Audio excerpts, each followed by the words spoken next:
When completing a long climb, one first experiences dizziness, disorientation, and shortness of breath due to the high altitude. But once you become accustomed to the climb, your mind opens up to the tranquility of the triumph. Oftentimes, the mind is flooded with realizations that were for some reason harder to come to when you were at a lower elevation. At this moment, most of you need some realizations because right now you have some big decisions to make. Right now, I urge you, this day when you have reached the hilltop and you are deciding on next jobs, next steps, careers, further education, you would rather find purpose than a job or career. Purpose crosses disciplines. Purpose is an essential element of you. It is the reason you are on the planet at this particular time in history. Your very existence is wrapped up in the things you are here to fulfill. Whatever you choose for a career path, remember the struggles along the way are only meant to shape you for your purpose. In my first New York audition for a professional play, I landed the lead role. From that play, I got my first agent. From that agent, I got an on-screen audition. It was a soap opera. I scored that role too.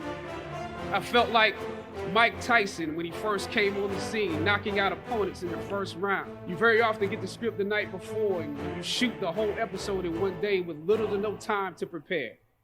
Once I saw the role I was playing, I found myself conflicted. A young man in his formative years with a violent streak pulled into the allure of gang involvement. Never judge the characters you play. That's what we were always taught. That's the first rule of acting. And any role play, honestly, can be empowering.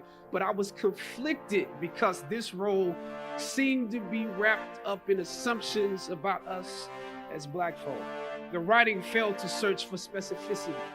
There was barely a glimpse of positivity or talent in the character, barely a glimpse of hope. I would have to make something out of nothing. I was conflicted. It was just my luck that after filming the first 2 episodes, execs of the show called me into their offices and told me how happy they were with my performance. They wanted me to be around for a long time. They said, if there was anything that I needed, just let them know. That was my opening. I decided to ask them some simple questions about the background of my character, questions that I felt were pertinent to the plot. Question number 1. Where's my father? Well, he left when you were younger. Of course. Okay. Question number 2. In this script, it alluded to my mother not being equipped to operate as a good parent. So why exactly would my little brother and I have to go into foster care? Matter of factly, he answered, well, of course, she's on heroin. That could be real, I guess. But I didn't want to assume that's what it was. If we're around here assuming that the Black characters in the show are criminals, on drugs, and deadbeat parents, then that would probably be stereotypical, wouldn't it? That word stereotypical lingered. I left the office.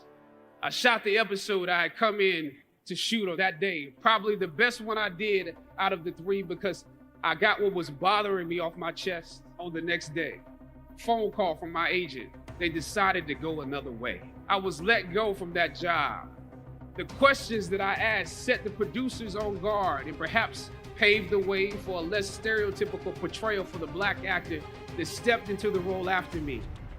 As the scripture says, I planted the seed and Apollos watered it, but God kept it growing. As conflicted as I was before I lost the job, as adamant as I was about the need to speak truth to power, I found myself even more conflicted afterwards. My agents at the time told me it might be a while before I got a job acting on screen again. I'm hesitant about sending you out to some people right now because there is a stigma that you're difficult. But when you have those moments, you start to wonder if there was a better way to handle it. And if you could have handled it better, maybe you could help your family. And then before you know it, you're broke. And you find yourself scraping together change just so you can ride the subway so that you can get the next job. And maybe if you could book something else, that would eclipse the feeling of doubt that's building. But it seems like you can't pay them to hire you now. But that was fine because I never wanted to act in the first place. And I definitely didn't want to be caught dead going after a fake Hollywood hype. I'm more of a writer-director anyway, so forget their stories. I can tell my own stories. Sometimes you need to get knocked down before you can really figure out what your fight is and how you need to fight it. Sometimes you need to feel the pain and sting of defeat to activate the real passion and purpose that God predestined inside of you. God says in Jeremiah, I know the plans I have for you, plans to prosper you and not to harm you, plans to give you hope and a future. When I dare to challenge the system that would relegate us to victims and stereotypes with no clear historical backgrounds, no hopes or talents, when I questioned that method of portrayal, a different path opened up for me, the path to my destiny. When God has something for you, it doesn't matter who stands against it. God will move someone that's holding you back away from a door and put someone there who will open it for you. I don't know what your future is, but if you are willing to take the harder way, the more complicated one, the one with more failures at first than successes, the one that has ultimately proven to have more meaning, more victory, more glory, then you will not regret it. This is your time. The light of new realization shines on you today. Press on with pride and press on with purpose.